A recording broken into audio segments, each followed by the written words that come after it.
in order of appearance that has been determined by drawing of names by the preliminary jury. So also that is a lottery. And after each presentation, presentations take 10 minutes. A clock will give the candidates a feeling where they are in the presentations. After that, there's 5 minutes of questions from you. The jury has put their questions mainly yesterday. If they have 1 or 2 left, I wouldn't forbid it, but we love to hear questions from you. So we'll have mics and I'll jump into the audience. 5 minutes and then the next candidate will be there. So let's give a very warm welcome for the man who has a home advantage in a sense, our Dutch native friend, Daan Weddepohl. Daan, great to have you here. Thank you. One thing, you slept in your hometown. Did you sleep well? Well, no, not really. No. I was a bit too excited. But the good thing is the night after a bad night is your best night. So have a great presentation. Good luck, Daan. Thank you. Thank you. Good morning, ladies and gentlemen. It's very exciting to be here. My name is Daan Weddepohl and I am the founder of PLGC.com, the fast and easy way to borrow and rent the things you need by asking around in your neighborhood. In the next couple of minutes, I will tell you the story of 3 guys and a girl from the Netherlands who, through hard work, passion, technology, and analytics, are shaping the future of consumption. These are the houses of 100 families. Try to imagine how many products are kept in these houses. How many lawnmowers, barbecues, kitchen appliances, camping equipment, sports gear, cars, bikes, motorcycles. What would happen if we could create an easy way for everybody in the neighborhood to access these items? Would we still need 100 lawnmowers, or could 5 be enough? PLGC.com is the world's first peer-to-peer marketplace that actively creates supply by asking around in your neighborhood through Facebook, smartphones, and email. It's like a search engine for stuff. You type in what you need, let's say a backpack, and PLGC starts asking your neighbors. If they don't have one, PLGC remembers and won't bother them again. If they do have one, you're connected in a chat, and within seconds you're ready to pick up your product right around the corner. It's not just fast and easy, it's also a great way to meet your neighbors and share your interests. Our customers decide if they want to charge money for renting something out or that they are lending something out for free. If they rent something out, we ask for a percentage of the transaction. If they borrow something, we offer them an easy way to say thank you through one of our online gift store partners. We've validated that we can create a working ecosystem by using traditional means like flyers, posters, and public relations. We have a major Dutch media company as a strategic partner that helps us to grow the ecosystem. And one of the most important factors in our growth is a viral aspect to every part of the application. So sharing requests on Twitter, showing the products you own on Facebook, and showing thank you gifts on your Facebook timeline.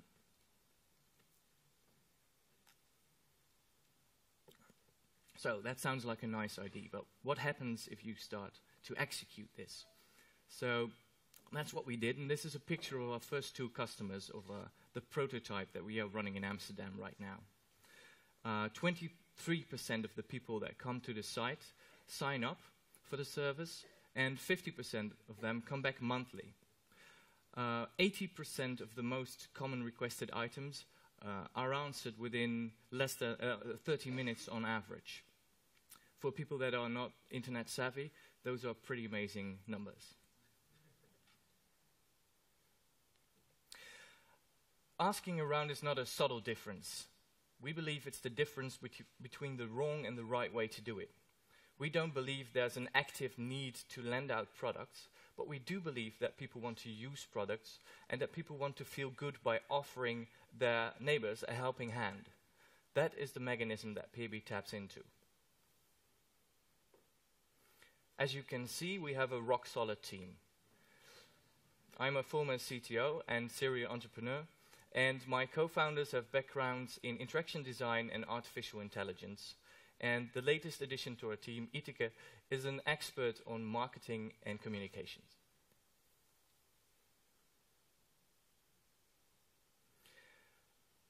Latitude Research estimates the market for sharing to be $35 billion in 2013.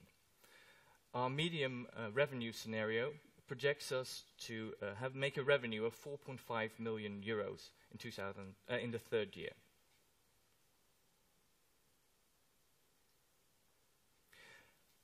From cradle to grave, every product has a carbon footprint. 1/8 of all carbon emission in the world comes from the production and consumption of goods.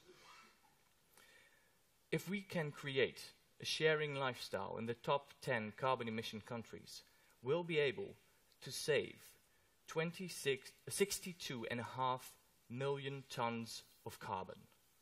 And I'll try to show you how much that is. And I brought a balloon actually to show you.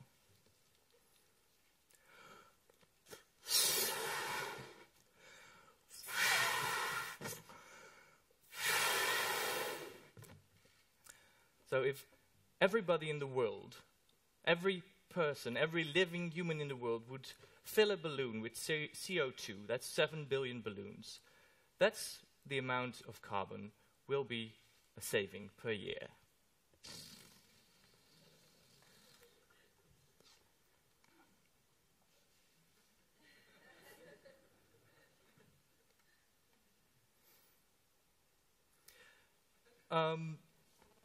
Building an ecosystem like this takes a long time. It takes a lot of money, and it will take even longer before we start making revenue.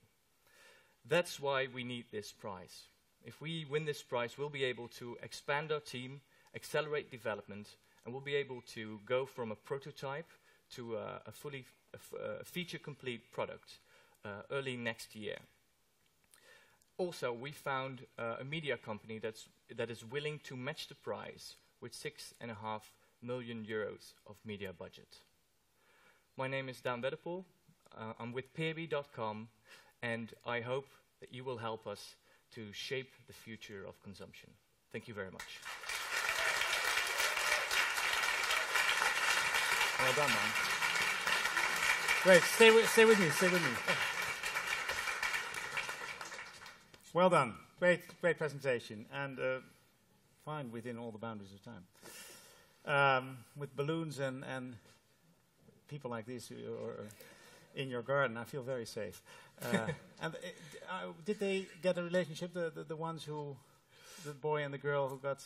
Yes, well, I do think they look like they like each they other were very very much happy in with the picture, don't they? Yes.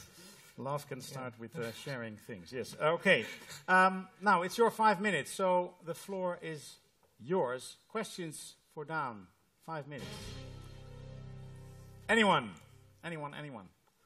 Or should I be the first one? No. There we go. Shortly, your name. Hi, my name is Niklas Källström and I'm with the Swedish Postcode Lottery. I wonder about the insurance issues. If you lend something to someone and perhaps it comes back broken, how does that work? So, yes, thank you for your question. So your question is whether we have insurance if some of the items are not returned, or when they're broken or maybe damaged. We are talking to a Dutch insurance company that is willing to insure these items, and we are still looking for international partners to do international insurance. Next question. There we go. Do you have any plans to include like local services in this model as well? Thank you. That's a very good question. We definitely think that it's a very interesting extension, and we already see that sometimes people are requesting services. So it seems like a logical next step. But for the time being, we are really focused on products and creating a peer-to-peer rental and sharing market. So that's really our first priority. Daan, what happens if I lend something but I don't bring it back in time? we are going to build reminders into the system, so you'll be pinged with emails and messages on your smartphone to return the item. If people really don't return the items, we will arrange for a debt collector to make sure that you really do return it. And there's ratings, so your rating will drop quite fast. I come to pick up your backpack, sir. Yes, yeah. Well, that's nice. I look forward to that. Any more from you in the back? There you go. Hello, I'm Magnus from WWF in Sweden, working on innovations for Sweden. I wonder if this kind of scheme, a similar scheme, has been tested somewhere else in the world. Do you have any examples of since it's very much about changing behavior in how we do with our stuff, do you have any examples of how this has been tested similarly elsewhere? Well, your question is, are there examples of peer-to-peer sharing and collaborating like this? I think I actually have a slide about that. Let's see. It's off. Anyway. You can do it. You have 2:15 to look yeah, for. but I don't think the remote's working. Oh. So, well, actually, you can see that there is a lot of proof that this sharing lifestyle, or collaborative consumption, as they also call it, is becoming a real global trend.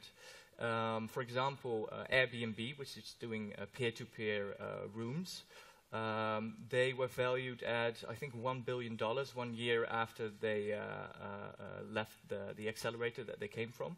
And the booking is done every 2 seconds at this time on Airbnb. If you look at car sharing, for example, in some European countries, car sharing grew by 80% in March. So I really believe there's a significant changes already going on, and I think PB is the next logical step, sharing with all the goods that you own. Do you think it's a generation thing, actually? Younger people do it far easier than older people? Yes. I've seen some research that shows that people mainly below 40 are much more accustomed to sharing, so sharing their status on Facebook, sharing music, sharing movies, and they also have they look at objects in another way. So they value access over ownership. So they don't need to own a car; they just want to get from A to B. Let's try. Any older people with a car here can lend it out this afternoon to a young. See how that works. Any more questions? Maybe the jury, a last question? Everything clear? The last chance. We're in the red now, 36-5. But if there's no questions left, then Daan, you've done very well. No further questions. That's the best thing you can hear. Yeah. Great presentation. Thank you Give very him a warm applause. Thank you.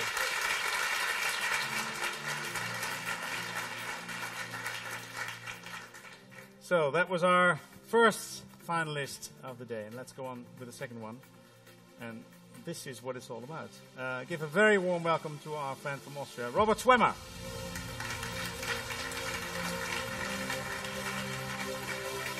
Robert, great to have you here. Did you see anything else of Amsterdam besides your hotel room? Not very much. Not very much. Not very much, but I saw Cattail. And that's all about our business. And it was close to the Postcode Lottery that I cut off one of these plants. Oh, that's great. They are really everywhere. Well, great. I wish you good luck with your presentation. Thank you very much. 10 minutes start now. Good morning. My name is Robert Schwemmer. I'm founder of Naporo. And what we are doing, we spoke about, we are using cattails to substitute styrofoam. That's the material we're currently using for insulating our houses. And I'm looking forward to the next moment.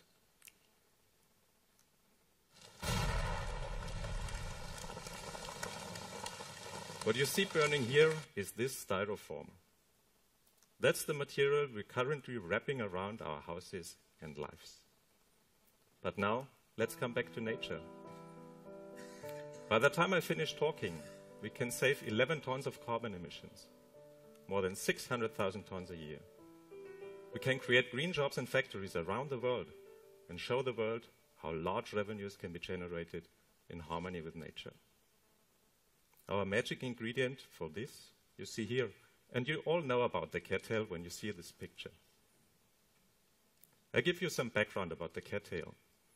This material is growing all around the world, from the tropics to Siberia. It has 4 times the carbon capture of wood. It even cleans water, as it is a water plant. And the cattail is a very important agricultural product and a very cheap one of our future. We are using the cattail to substitute styrofoam, a petrochemical monster. We are replacing the styrofoam at its biggest use, the building insulation market. This is a 20 billion euro market with hundreds of million square meters of styrofoam. This here is Naporo Wall, our product to substitute the styrofoam. Naporo Wall has better technical properties than the styrofoam, but most importantly, it financially beats the plastic. And that's very important to become a mainstream product, to be cheaper or better on cost. And this you see here. On the basis of, here's the laser, of 30 years, our material costs per square meter 150 euros. The styrofoam will be at 167 euros. And this is all about the disposal. Styrofoam ends up as landfill. Our material is even biodegradable. And the styrofoam has to be repainted and repaired after 10 years. Our material has to be repainted and repaired, not even repaired, only repainted after 15 years. And that's quite important to know. The Naporo Wall has the same insulation qualities than styrofoam, combined with many advantages. For example, the acoustical and the mechanical properties of this material are very much better than all the other insulation products for the exterior insulation. It is anti-mold, and it's made out of renewable materials, and it's even biodegradable. The insulation market is rising. The European target is a 20% improvement by 2020. The US and the UK governments are going to spend billions a year on it. Saving heating is top priority. It's 80% of the energy use of a private house. The entire market, as you see here, is rising. Another 400 million square meters of exterior insulation every year. Will it be 85% more styrofoam, or can we replace this with our material? That's our challenge. We have used our seed investment to complete our production system. What you see here is the beginning, the raw material we are sourcing mainly in Romania. We're chopping it, compacting it, and then it's processed on this machine to the insulation panels. At the moment, we can produce 32,000 cubic meters of this insulation every year. That's enough for 1,000 houses, 5 houses a day. That's quite a lot. This production system can be copied to every continent, as cattail is available everywhere. What you see here is how the material is harvested. Then it's processed next to the field and locally distributed. At the moment, we are using the cattail from natural areas. But the cattail can also be cultivated. And this is what we call 3C farming. Cattail carbon capture farming. I give you an example. 5% of the carbon emissions of Germany are based on degraded wetlands. This means dried out wetlands. You can cut off this 5% completely if you re-wet these areas. As cattail is a water plant, it could be cultivated on these areas very well. And therefore, the cattail could cut off 20 tons for 1 hectare. That's quite a lot. I don't have a similar like you. Here we broke down the CO2 savings to one house. And if you compare the styrofoam to our material, using insulation saves energy, and if they have the same insulation qualities, that's the same. But on top, by using the Naporo Wall, we have multiple CO2 savings. First, it's the 3C farming I explained to you. The next here our material, or the production of our material, loses much less energy than the styrofoam production. And the last is the use of a natural material. We are storing CO2 in this material. And this we are storing for 30 up to 60 years. This ends up to 20 tons for one single house. And that's 5 times the styrofoam. May I ask you a question? What would you prefer? To use the material that is probably causing cancer, that is highly inflammable, and after 30 years, it's only landfill? Or would you prefer to use a natural material that is biodegradable and in the end, even cheaper than the styrofoam? For me, the answer is clear. But we have to reach the gatekeepers for installations. And that's our challenge. Because they used to use styrofoam for their whole life. And this is what we want to do with the prize money. We will start a global marketing campaign to put pressure on the market gatekeepers to get into these markets. Because they have to be convinced about the advantages of our material. By using the poorer wall, you can save energy, reduce carbon emissions and landfills. We can create green jobs in factories and revenues. Using the cattail can make the world a greener place. And this is what our business is about. Thank you.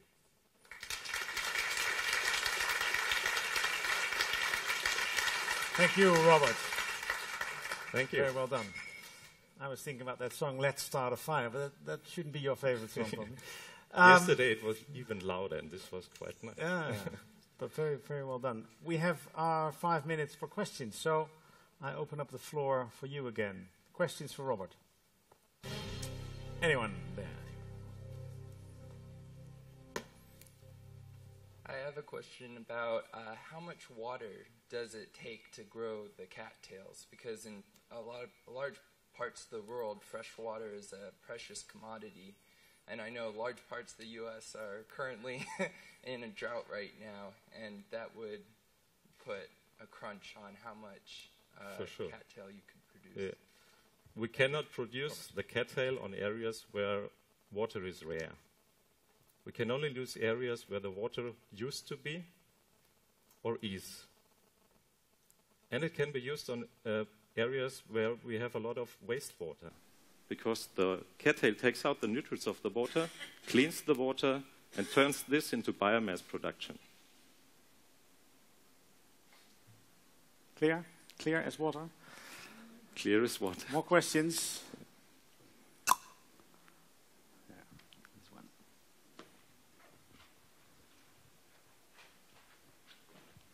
So I'm Stina Götbrink from the Postcode Lottery in Sweden. My question to you is, how did you pick Romania as the location for your manufacturing plant? Is it because it's close to a market where insulation is in big need, or was it because of the prevalence of cattail? And what's your plan as to market expansion? Thanks. Yeah, the cattail is growing on wetlands, and the Danube Delta is one of the biggest wetlands in Europe. Therefore, there is quite a lot of the cattail, and we're sourcing the material from there. The production you saw is in Czech Republic, so it's not close to the field at the moment, but this we will change, and we want to change. And that's the most important thing about the market expansion you also mentioned, to have the production close to the fields, to the production of the raw material in the end, basically. And the market expansion for sure should be a global one, because it's global raw material. Nobody uses it up to now, and that's like finding a mine. A new raw material is mining, in my opinion, and we developed the technology to use this mine. Yeah. And you said, Robert, that you're going to invest the money, if you win it, in mainly marketing, global marketing campaign, not in finding that mine. Why? For us, we are already producing the material, and it's very hard to step into a market. So it's very hard for us to substitute styrofoam. What is 80% of the market? So we need marketing. We need to market our product. What is better about our product compared to the styrofoam? And we need to market ourselves because we need further growth investment, about 4 million. And this is also that we have to show our business to others, to possible investors. And this is all about marketing. What channels you're going to use for that? Is that mainly social media or is it print? Or what kind of marketing do we... All kind of marketing all kind of marketing that is possible and brings us to the mind of the market gatekeepers.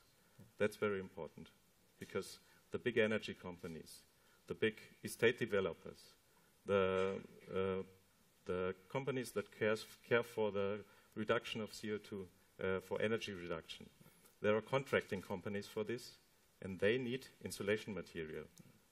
They should know about our product. Great. Well, you've done some great free marketing with Koen last few days and today again, and probably with others. Any more questions? There we go. Thank you, Max.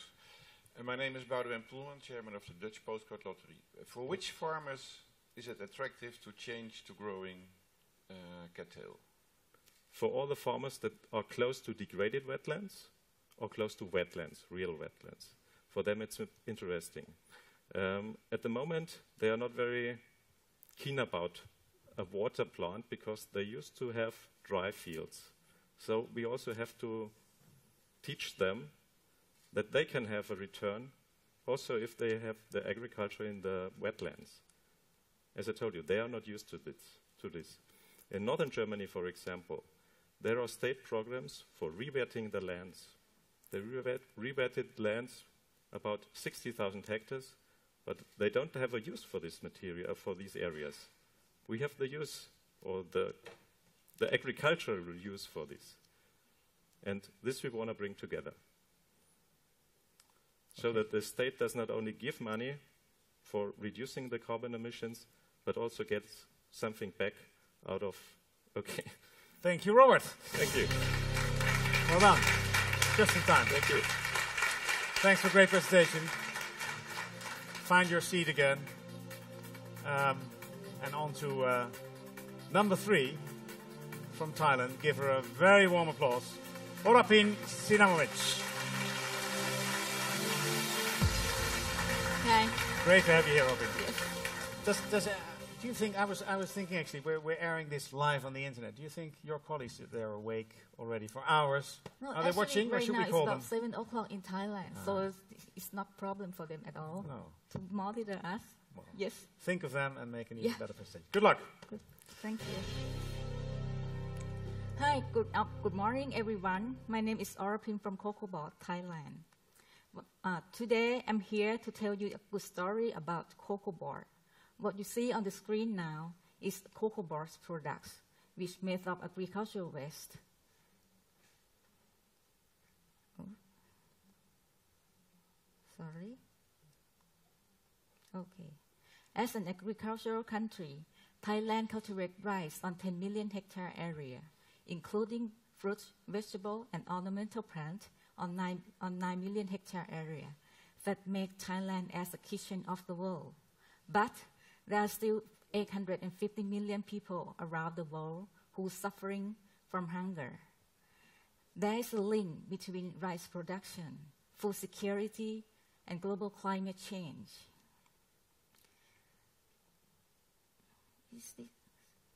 Okay, sorry. Rice is a staple food for more than half of the world's population, but straw burning is common practice in large parts of Asia, including Thailand. But so crop residue management has a large impact, has a large greenhouse gas emission, and also it takes a significant mitigation option also. And this is the sample number. In Thailand, we emit about 14.2 thousand million carbon dioxide because we burn off rice straw in the field in 2004. But because of another way, if we don't burn the straw, the rice field will take its action. It keeps 2.5 times carbon dioxide in the field, and that made the number more than 30,000 million tons of carbon dioxide that keep in the field. That's the challenge number, and make that Cocoa Board come up with a great creative idea. We turn those waste, not only rice straw, but also grass, peanut shell, sunflower, into panel boards. Right now you can name it. Our products have very unique texture, color, and fragrance. We start our pilot plant on 2009. But its technology has been developed locally by Thai expert. His name, Professor Karn Sakon Kantachot. And this production process suitable with the dynamic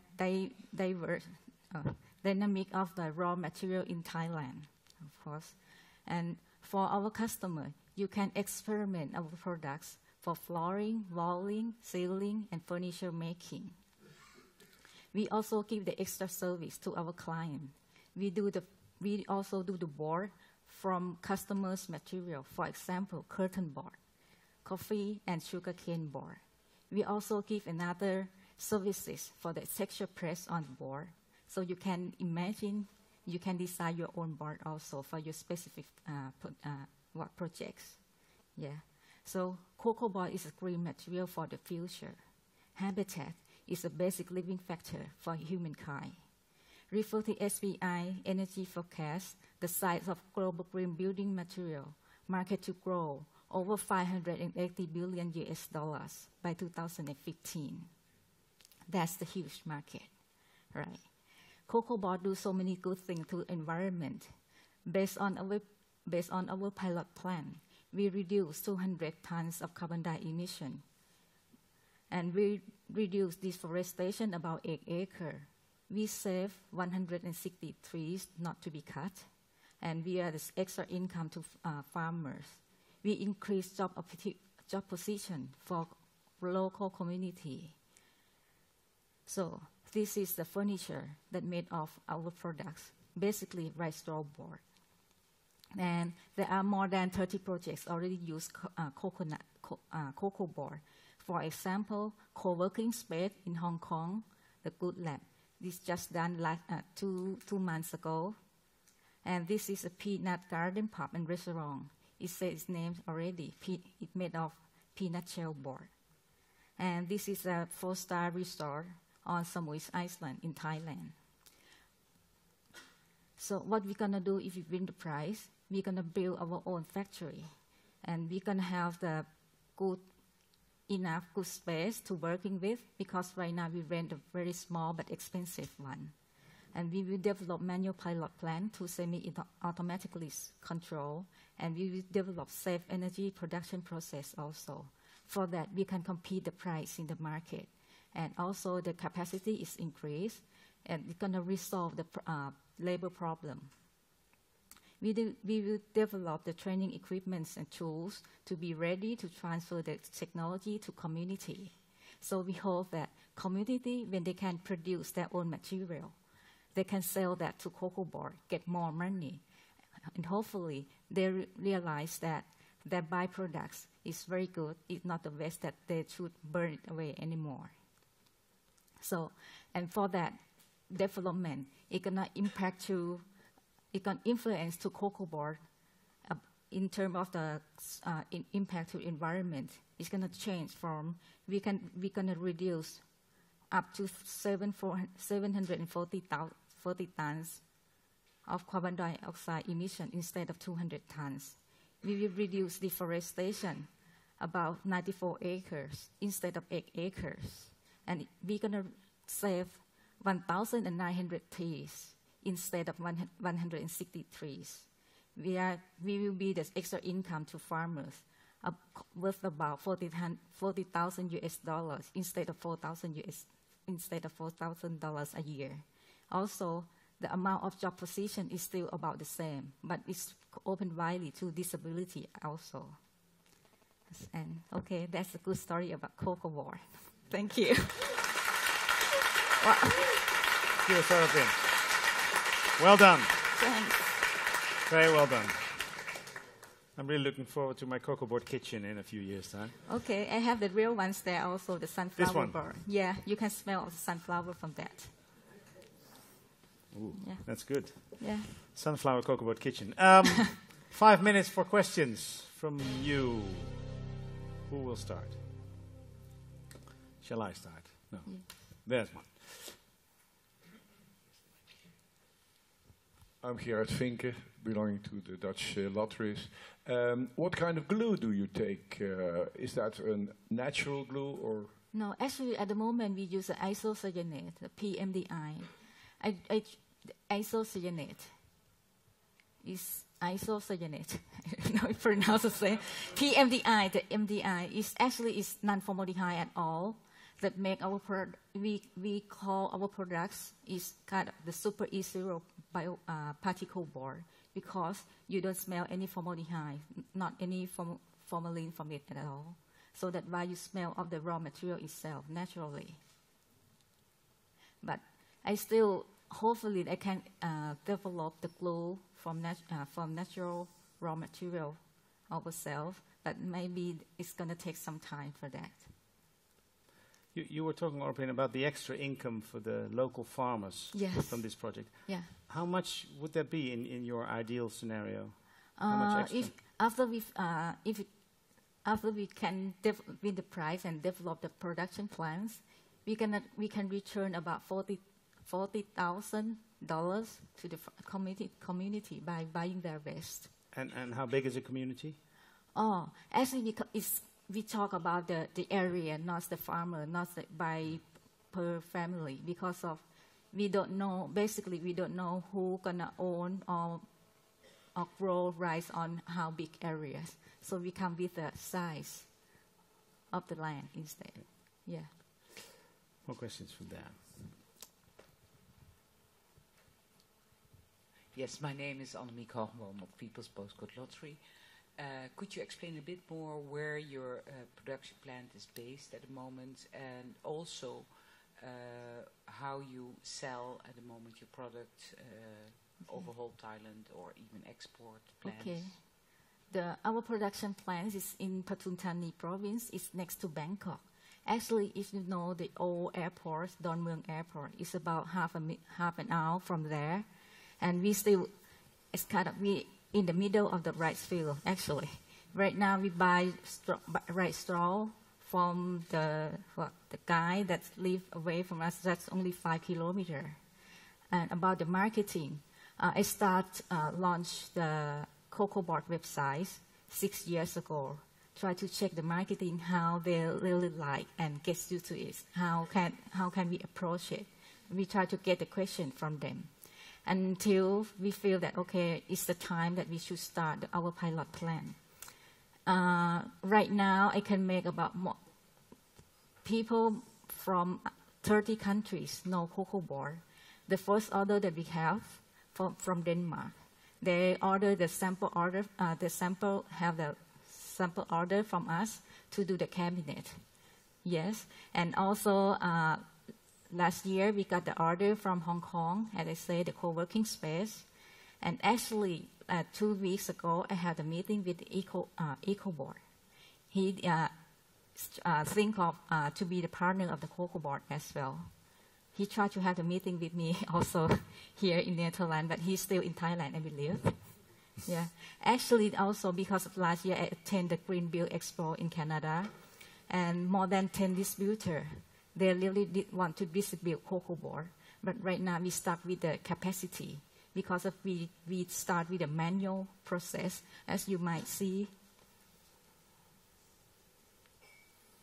This one, you see, on your left side, that's the right straw that mixed with the glue already, but we don't have space. We put everything on the floor and manipulate it with the sack and put them in the sack, and we form the plates manually. And also, even to bring the plate all around, put the plate into the hot press and pull it out. It's all human. So this is why it's extremely manually controlled. So we need to develop it, so we can compete the price also, and also can control the quality of the products. Yeah. So that's where you would like to invest that 500,000 euros in a new factory. Great. Well, 10 seconds. Any more questions? Then you get a very short answer. No. Orapin, I'd like to thank you very much for a wonderful presentation.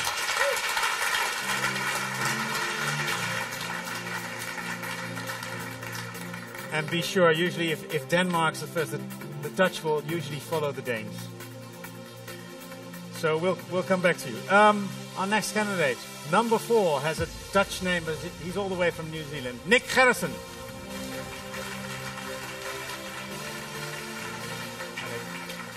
Thank you, Nick. Great to have you here. We've discussed this yesterday a bit because I was interested in the name Gerritsen. Yeah. It can't be from New Zealand. But No. tell us in short. Apeldoorn. Apeldoorn. Yeah. That's so, it. Yeah. A man from Apeldoorn, all the way from Apeldoorn through New Zealand to Holland. I Yeah. wish you best luck with Thank your you very presentation, much. Nick. So kia ora from deep in the South Pacific. Carbonscape, interesting company. We're basically going to lead change in 4 main areas. We're going to change the waste market globally. We're going to significantly alter the substitution of fossil resources. We're going to significantly reduce global emissions. And we're going to significantly change how regions around the world can actually embrace sustainability.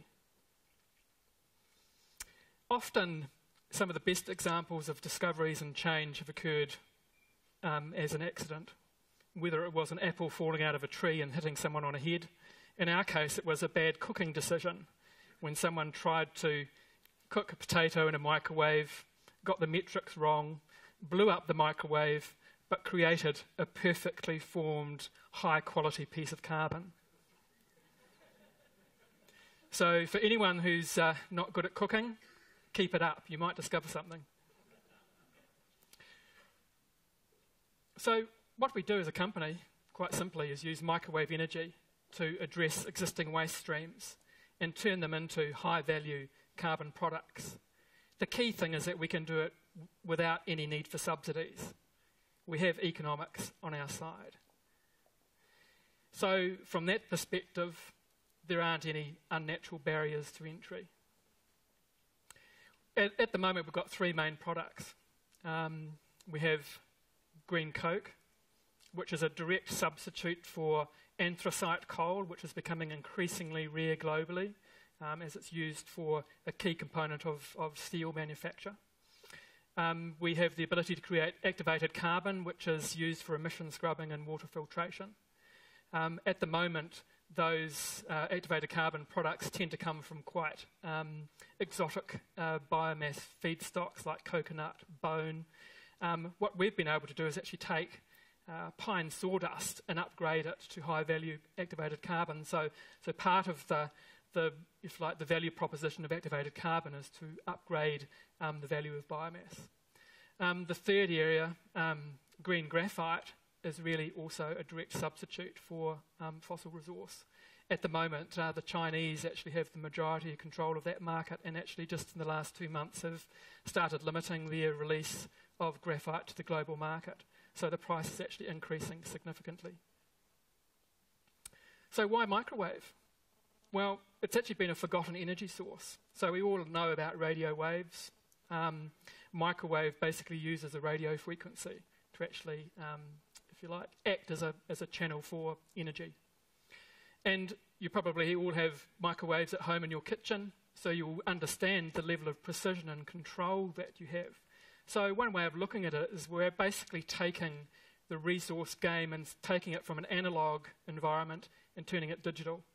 So if you think about the change that's occurred in the last 20 years, across a number of sectors where we've taken, switched from analog television to digital television and all the opportunities that offers, that is what we're going to do for the resource market globally. A really cool thing too, if you really think about it, is like, so, you have your favourite radio station, and you tune into your radio station to get the best reception.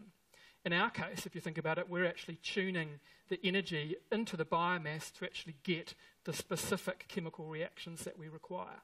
So we have the ability to create a whole new family of carbon-efficient products. Another great thing too about it is that the way that we do it, the way that we've designed our process, is that we actually produce, if you like, excess energy.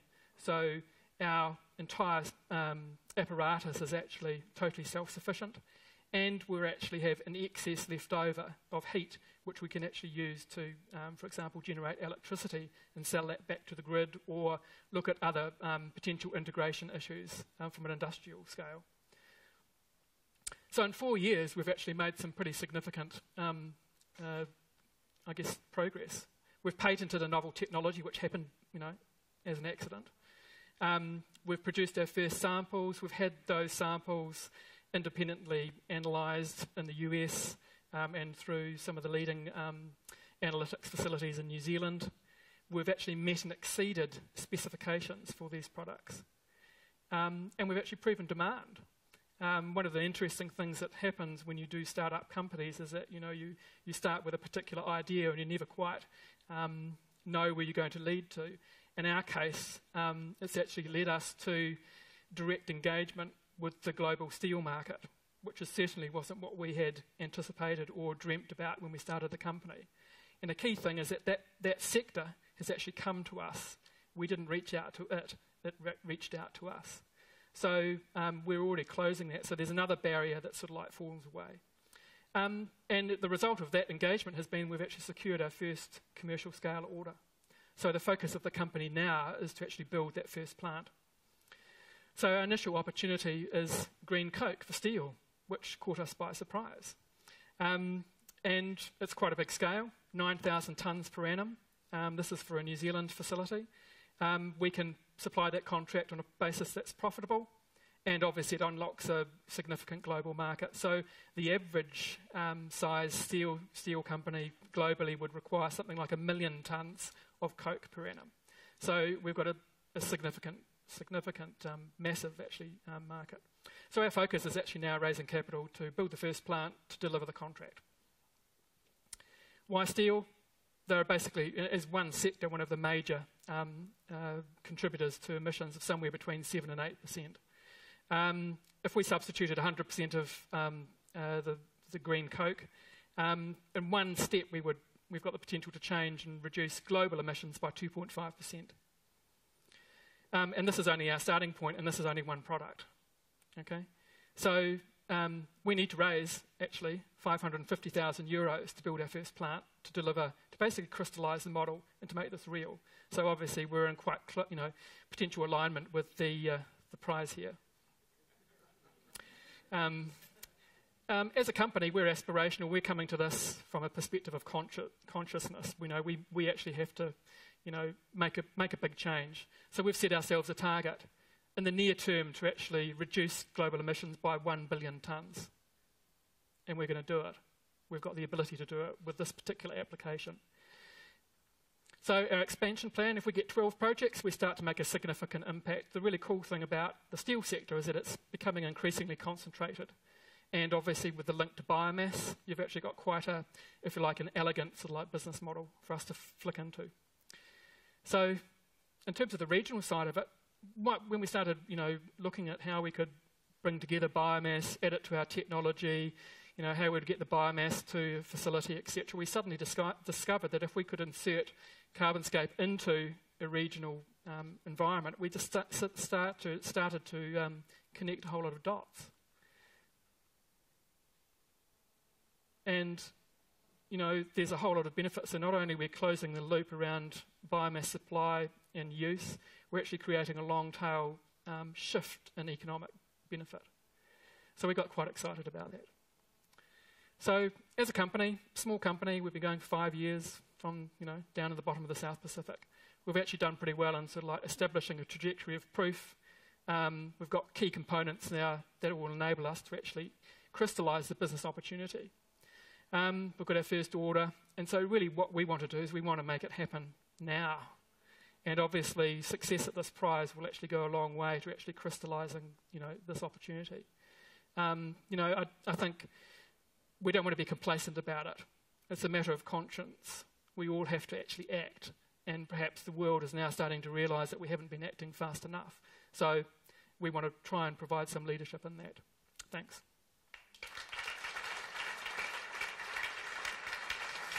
Thanks very much, Nick.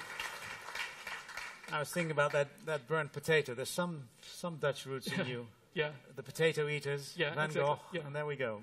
From Van Gogh to the microwave. Wonderful story. Any questions from you if we open the floor? Igor. You mentioned my microwave at home. How come yours is self-sufficient and mine isn't? Because it's the way we build the chemical transaction. So, without getting too complex, it's actually the mechanism that you use to break the molecular bonds. So by doing that, you actually release a lot of chemical energy. And the key thing is actually to be able to actually capture that chemical energy and actually make use of it. So that's what we're really focused on. Again, it's no use doing anything in sustainability if you use more energy than what you get out of it. So we wanted to create a point of, I guess, a model which, if you like, could fit into a 40-foot shipping container. So we can actually deploy our capital in a different way. We can take it to small communities. We can modularize it up and build big factories. So if you like, it's backward-forward compatible. So it's we just sort of like had put these challenges when we were developing our thinking and said, okay, well, let's try and nail this, really.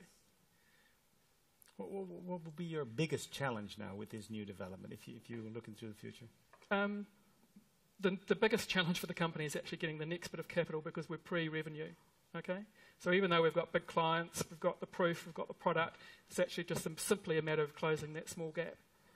Once that's done, then it's going to scale very, very quickly. So our model there is really to sort of like, I guess, the opportunity is so huge, we've got the luxury to collaborate. So we don't want to reinvent the wheel. We want to work with parties who are experts in particular geographies and assist them. We're even thinking about creating new models about how we access biomass. So at the moment, a lot of the propositions you see around the world are we'll take biomass, we'll turn it into huge value, but the farmer that produces the biomass doesn't actually get the value for it.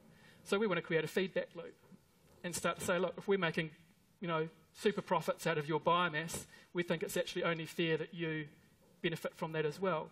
And then, so really, you start to create a fully sustainable, self-incentivizing model. Questions from you in the back. Oh, there's a mic. Hi, my name is Kim Kessler from the Dutch Postcode Lottery. Yeah. I'm wondering if the steel industry is so much interested in your company. Are they investing as well? Yeah, in the region, so the company that we've contracted with are in Australia. The Australian steel sector is actually under a lot of pressure at the moment because in our region the growth is really coming in the China market. So they are investing in the company, but they're not putting cash in. So they're basically providing us in kind, and we've got negotiations underway at the moment, which I can't actually talk about, but they're leading to a whole other dimension of opportunity for the company. So, we're working with them to sort of like, if you like, create a co-investment sort of logic.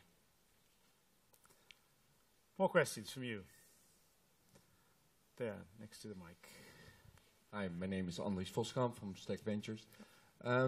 This $500,000 or euro seems kind of a limited amount to build a first factory. And yeah. I think with 9,000 tons per annum, it has a value of around 1 to 2 million revenues. No, it's the revenue. The revenue is more than that, actually. Okay. Yeah. So that seems a good deal. Yeah, it is a good deal. But we still have to close that gap. The issue really is about just getting to that point of crystallisation around the model.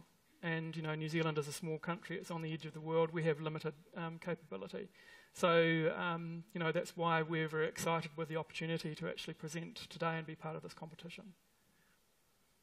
What makes people from New Zealand better in the world of innovations? I think the country is very isolated. Even flying up, you have to do 2 stages to Hong Kong. Even today, when you can fly, it's actually still isolated. And things like travel, like in the 50s, it was still ships, and so there still has been a very definite need for Kiwis to be very inventive and come up with solutions without going to the big store in town, sort of thing. So, taking materials and actually constructing, taking an idea, using simple materials to create real solutions. And I think we do that very well. The trouble we have, being small, is actually scaling it. But it's in the genes of the Kiwis. Yeah, I think so. Innovate. Yeah, that's nice. One last question, maybe. Jury? There. Yeah. My name is Justus van Oel. I work for Postcode Lottery in Holland. Isn't your biggest competitor the huge layers of fossil coal, which are very accessible and being exploited and sold all over the world? I mean, how do you compete with fossil coal? We do compete directly with fossil coal. You want to finish this one? Yeah, I mean, when I say we have economics, we are going to supply our product for an equivalent price to anthracite coal, and we make a profit off it. Okay. Well, thank you very much, Nick, for a wonderful presentation. Nick Gerritsen. Our fourth candidate. And I wonder, Molly, I'm going to ask you to come on stage. Here's Molly Morse. Welcome, Molly. Thank you. From San Francisco. Yes. Oh, I had to put a yellow, yellow feather in my hair. Oh, but I wish you good luck. You've been running through Amsterdam, by the way, and cycling. Yes. So you've seen probably most of this city. I've tried to. Do you like it? Oh, I love it. Good. I hope you even love it more after this presentation. Good luck. Thank you. Thanks.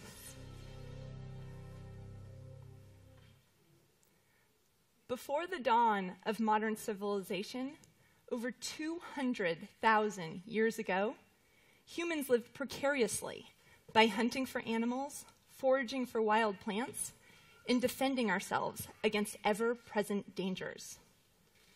Breaking free from this existence depended upon the domestication of first animals and then plants, the agricultural revolution. Domestication freed us to live in urban centers, develop commerce, culture, arts, medicine, science, and eventually, plastics. Plastics, the symbol of the modern age and progress. Virtually unknown a century ago, they're now all around us. From cell phones to water bottles, furniture, food packaging, plastics are an essential part of our lives. But do you know what plastics are made from? And do you know what happens to them when they're no longer needed? Plastics are made from petrochemicals, from oil, and the current plastic cycle has unintentional but extraordinarily harmful consequences that, ironically, dwarf those faced by our ancestors over 200,000 years ago. So what can we do about this? I'm Molly Morse, CEO of Mango Materials, and our business has the potential to transform the plastics industry from a planetary threat into an environmentally friendly, sustainable, closed-loop, cradle-to-cradle process.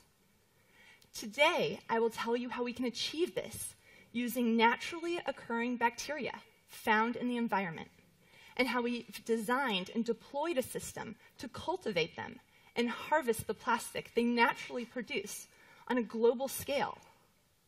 I will also tell you how this process has the great potential to be an integral part of a global strategy to prevent climate change, reduce energy dependence, while creating a biopolymer. But first, the dimensions of this global danger of petrochemical-based plastics are multiple.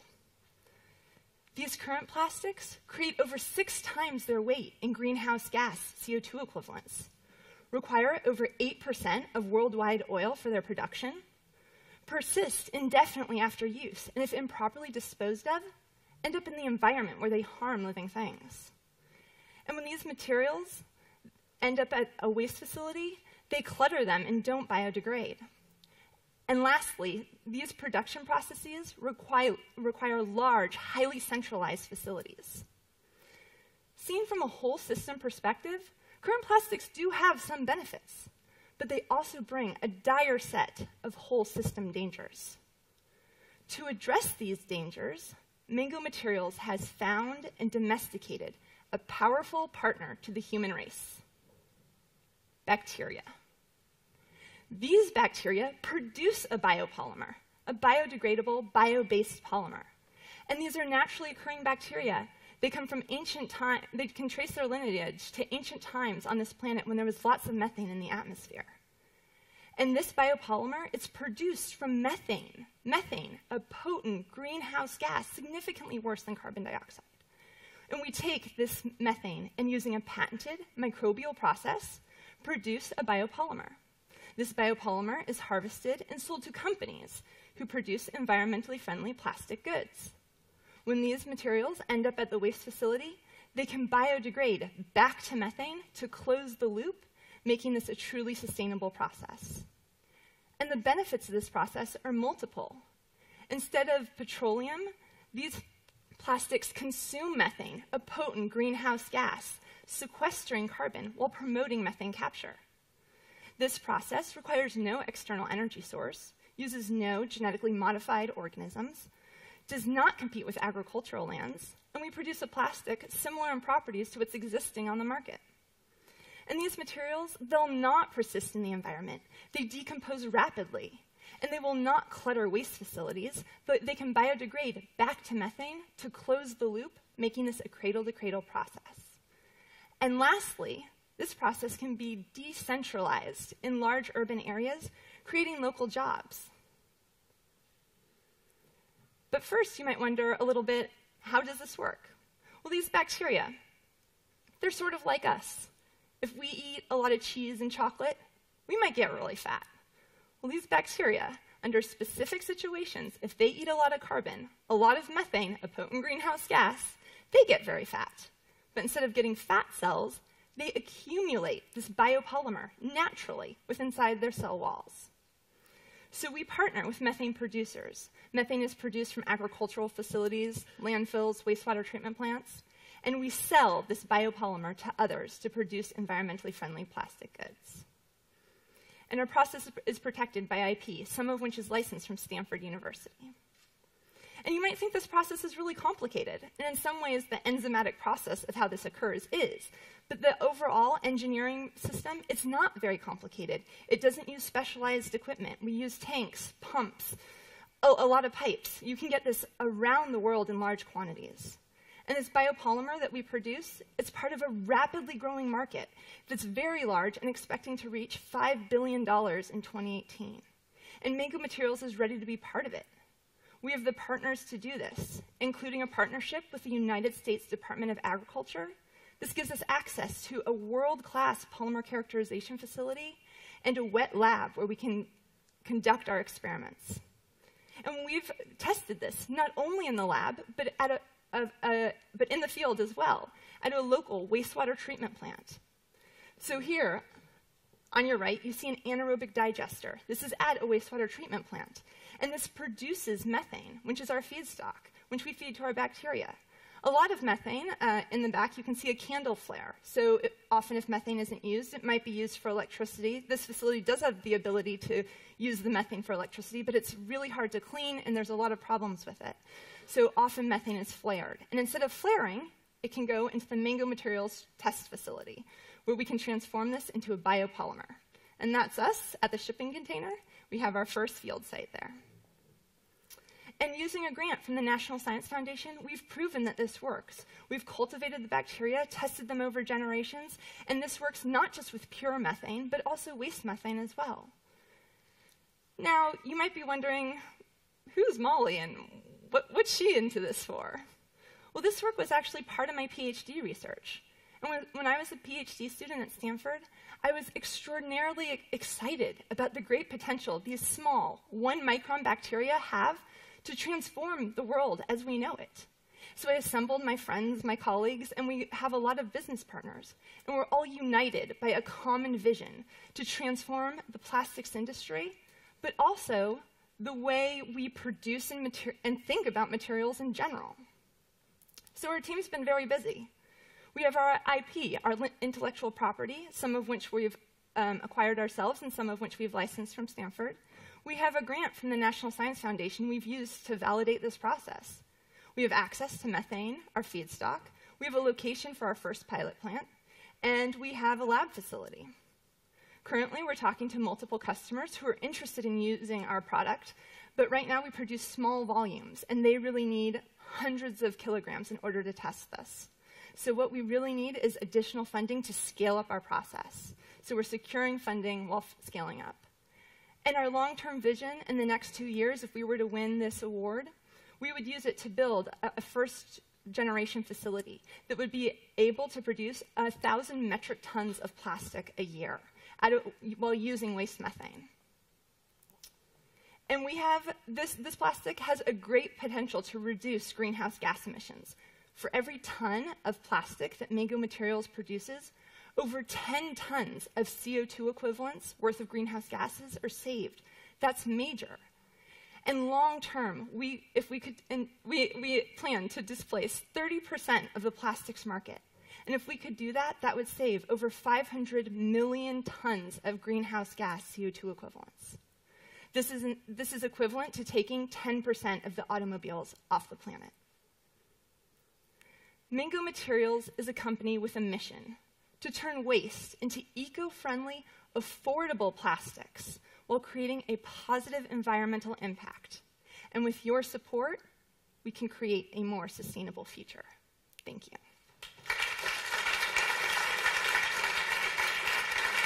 Thank you, Molly. Thanks very much. I always thought that people and ideas can make a difference, but now I know that bacteria can actually make a difference in the world. Yes.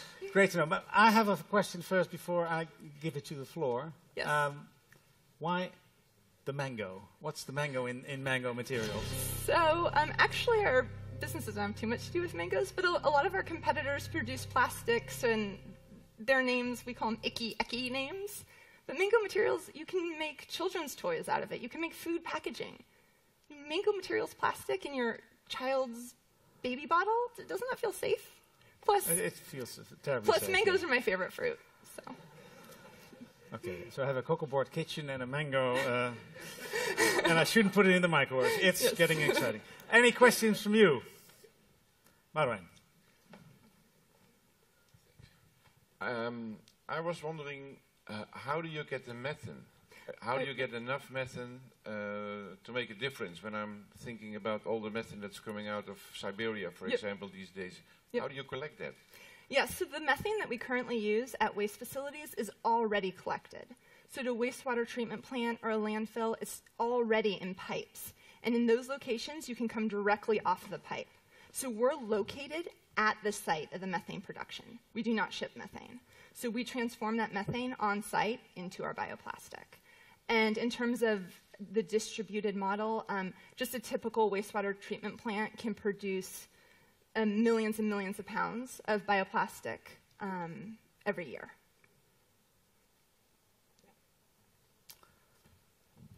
I'll do that one first. Hi, this is Magnus from WWF in Sweden again. It appears that the jury is very fond of waste solutions, which is an interesting reflection to discuss further. But I'd like to ask a question for you, Molly, about you said that this material can decompose at the end of the cycle you presented there. Yes. Does it take anything in particular to make that happen, since waste, as we've heard about a lot here, is often burnt? Yes. And in that way, I'm assuming you don't really get the benefit of the recycling that you're offering or proposing. Right. So does it require some sort of a collection of waste or so on to make these benefits really come true? Yes, to make the benefits really come true, the materials ideally would end up in a waste facility. So a modern landfill where they're collecting the methane, that would be ideal. And that's very common in the US as well as other countries. Also, like here in Amsterdam, the waste at the wastewater treatment plant is anaerobically digested. That means without oxygen. Our material breaks down in anaerobic environments, and the wastewater treatment plant here in Amsterdam, they produce plenty of methane. So yes, you need, in order for this to happen, the way it actually works is you need enzymatic attack. You need microbes that will break it down. And that's present in landfills and wastewater treatment plants. Questions from Nick Christie, our winner of last year. Thank you very much for the presentation. I enjoyed that. You presented what looked like a beautifully virtuous closed circle of the life of the process. So my question is, are there any unwanted or bad byproducts of the process, or can there be in any set of circumstances? No, the way we produce our plastic, you can actually eat it. So no, like it's a carbon source. So yeah, and then there's no unwanted side effects. How transparent do you want to be about your formula? Because if competition comes up Will you share it? It's for a better world. Well, the type of plastic we produce, it's called polyhydroxyalkanoate, PHA. Other companies produce it. They have a different process that uses sugar and a different type of bacteria.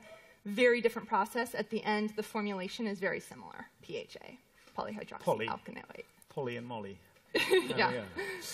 More questions from you. There in the back. There's a mic coming to you. Hi, I'm Marit from the Dutch Postcode Lottery. My question is, this plastic you make, is it suitable to make all products, or is it limited to... Yeah, that's a good question. So the way we produce the polyhydroxyalkanoate, it has some properties that are easier to make than others, but you can displace all sorts of plastics. You just have to tweak the formula a little. The first applications that are great are things like molded goods.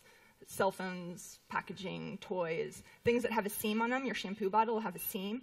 That's really easy to make. However, we have our converter partners who produce these plastics, make them into goods.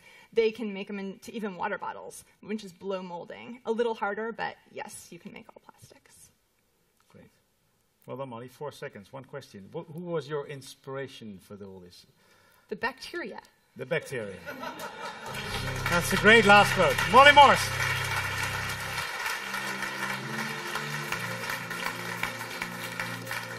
Inspired by a bacteria, that's great. Okay, we've had 5, now it's time to give a very warm welcome for our last candidate. Stig Westling! Hi Stig. You had a hard job. You had to wait 5 presentations and now it's you. But the good thing is you saw 5 presentations. Who do you think was the best? They all did great. They all did great. Yeah. But now the best is yet to come. Okay, good luck. Yeah, thank you. Here it is. Hello, everyone. I'm Stig Westling. I'm here to represent Skip to Renew. And at Skip to Renew, we produce biodegradable, non-toxic lubricants for industrial purposes. There's about 13 billion gallons of lubricants created every year in the world. And we have a sustainable solution to this toxic problem. I'll tell you a little story. About 3 years ago, I started as an operations manager at a biofuels company in California. We made biodiesel from used cooking oil, and I quickly found that we were purchasing a number of petroleum-based lubricants. I looked into it further, and I found that these lubricants were really toxic, extremely toxic. The ones that we were buying were full of arsenic, cadmium, chromium, and lead, which are all carcinogens.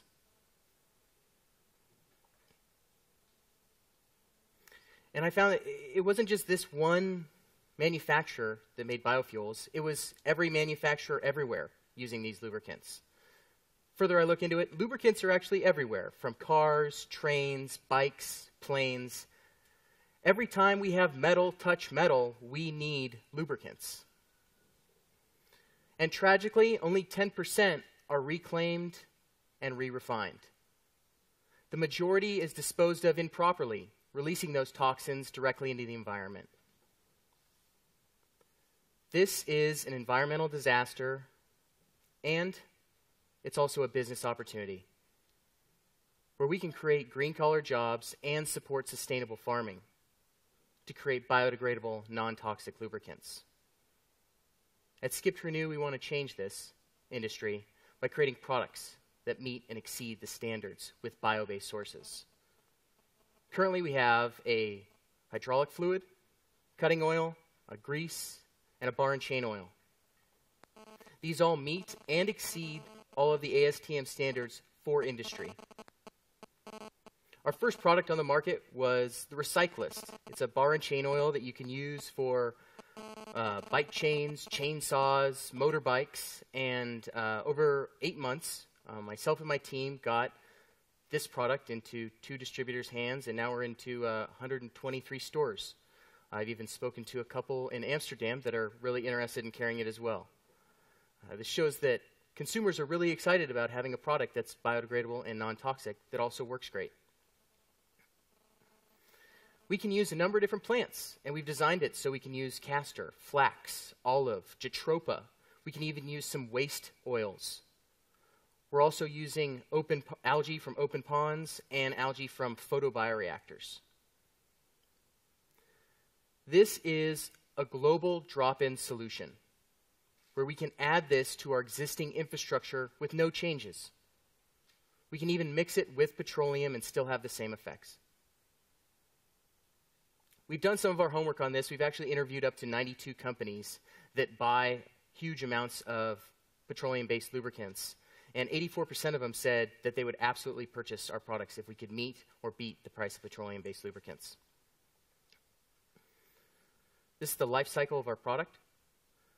We can start right here with a little plant and algae, goes into the refinery.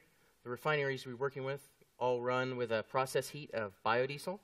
It then goes into the trucks and can either, after its use, biodegrade, or it can be re-refined into biodiesel. With this prize, we can capture 0.3% of the global market. This is 35 million gallons of lubricants. It'll help us sequester about 18.5 million tons of CO2. I think just as importantly as the CO2 is we will also remove the toxins that would be in our environment as well. This is the team that is helping grease the wheels of our economy with some bio-based lubricants. Myself, Stig Westling, I'm a serial entrepreneur, and I've been working in manufacturing and management for about 8 years. Janine Elliott is our marketing gal, killing it with marketing. Jonathan Mooney is our bean counter or CFO, and he's been keeping us on track with our finances. I've got Ken Frost. He's a PhD, he's a chemist, and he's worked with Chevron for 34 years working in fuels and lubricants. Our sales guy is Josiah. Matt Huber is our algae expert. He's built and managed over 100 acres of algae ponds. And Jesse Ayala has over 20 years of experience in manufacturing and automation. We are clients at a green accelerator in San Rafael, California, and we developed 2 patent-pending processes and 1 patent-pending product with Dominican University's help in California as well. Right now we're manufacturing in Oakland, California, upper right, and we are farming algae in 7 5 million gallon tanks in Moss Landing. Let's do a zoom in for this algae. The algae that we're growing right now is in seawater. One of the great things about this is we have added nothing to the water, and we are getting enormous growth rates. We have 2 different sloughs or waterways that come off where we collect the water, and this is an image from UC Santa Cruz, where this area has a number of different farms, and the farmland has a bunch of agricultural runoff. This agricultural runoff is high in phosphates and nitrates, and it goes into the water. We're capturing, right now, 35 million gallons of that water and getting fantastic growth rates. We add nothing to the water, and we're getting quite a bit of algae out. Our plan. Right now, I'm working in a 7,000-gallon reactor, and I can do a batch of about 4,000 gallons at a time. I could do about 3 a week, so I can make about 500,000 gallon if I max out everybody with our current infrastructure. We have plans, and we're talking with another group called W2 Fuels, and they have 3 refineries that can get us up to about 35 million gallons of lubricants annually. Now, this $20 billion market is poised for change. And with your help, we can meet and beat the price of petroleum with economies of scale. And we can obtain one of our long-term goals of creating lubricants that are carbon negative and create lubricants that have no toxins. Thank you for your time.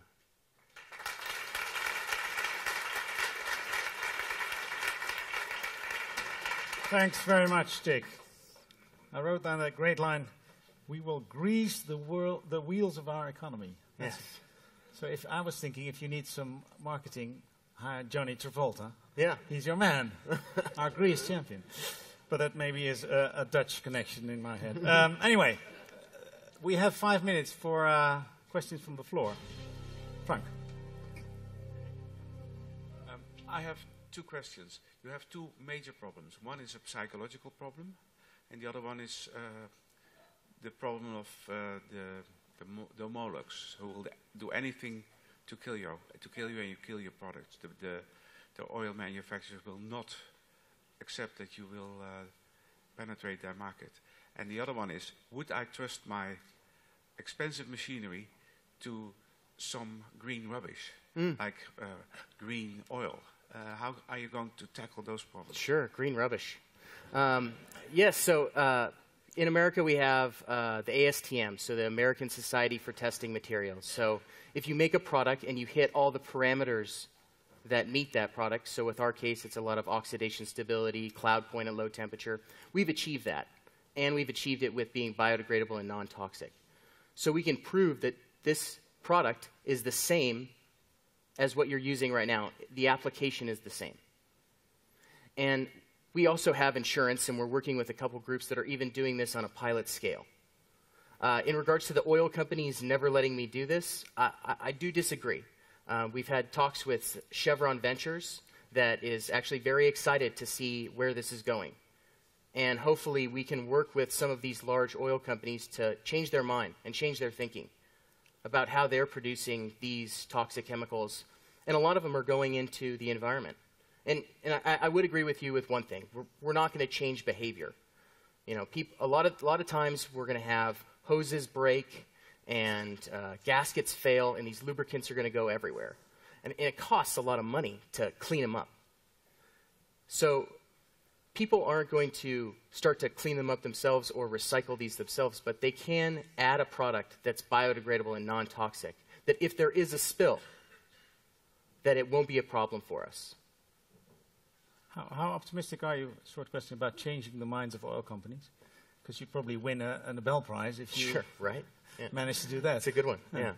Well, I think that the feedback that we're getting from the marketplace already, the folks that we're working with, that use enormous amounts of lubricants will help change their mind. I think market traction will trump their ideas. Stay optimistic. That's the best medicine. Nick? I'm sort of going to jump in and add a little bit of the way I perceive that question. My background's an accountant and general management of a listed company. So from an oil company's perspective, I'd look at my current business and I'd say my revenue source is dependent on a finite resource. So one day that's going to run out and my business is over. And my biggest risk is pollution from the product I'm selling. And I look at what you're doing and I would say, you've just made my finite resource infinite and you've just removed the risk or a substantial amount of the risk of a pollution incident. So if I was an oil company, I'd love what you're doing. Okay. Hi.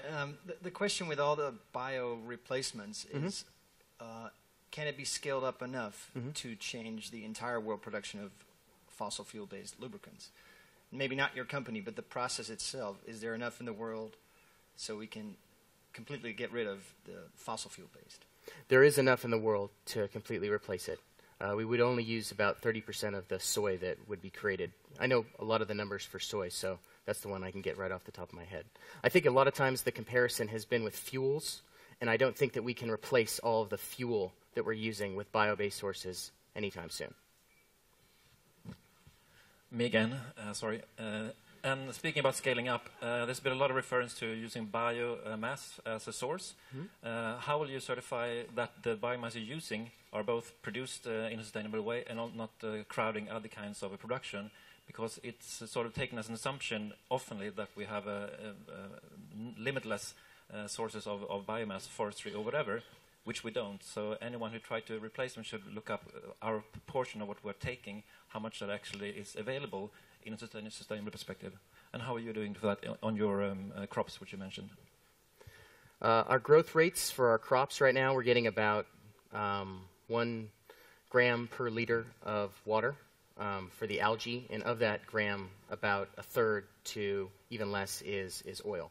I feel that algae is definitely one of the great global industries that is coming to foot and can also... Continue. Yeah, we're working with farmers that are also making jatropha in Haiti right now, and every time that we can get crops that are non-food crops that also sequester carbon, that's what our aim is. Clear to Sweden? May I have your votes, please? Okay. Stig, that was it. Very well done. Thank you very much. And those were the 6 candidates. You've all been so great in time that I'll take the opportunity, Nick, to ask you in short, because I'm curious how your year went. A year ago you were there. So tell me, how successful were you? It's been an amazing year. I guess the first follow-on point I'd like to make is in my presentation last year, I talked about the flywheel effect of if we won the prize, that we would try and create more value out of that prize, and we did. The €500,000 converted to 630,000 Australian dollars, and we actually got $800,000 grant from the Australian government. And under the Research and Development Tax Incentive Scheme in Australia, we get 45% of everything we spend on R&D back. So the €500,000 is actually going to end up being about €1.5 million of development based on what we've achieved over the last year. So it's a lot of money, but what are you doing with it? I've hired 2 engineers. We've set up a workshop so that we can build and test prototypes. We've finished the first stage of prototyping. We built a shower that delivered all of the functionality and the performance promises that we made in the presentation, so 70% reduction in water, 70% reduction in energy, and no change in the quality of the shower. We've had a huge amount of publicity off the back of this, which has created just under 1,000 inquiries from people and businesses who are interested in buying and using the shower. And we are very close to, I hope we're very close to signing a deal with a major European shower manufacturer that will give us distribution in 2 European countries and a production facility we can piggyback on. So ask me again in a year. Okay, I will. Thanks very much. Nick Christie.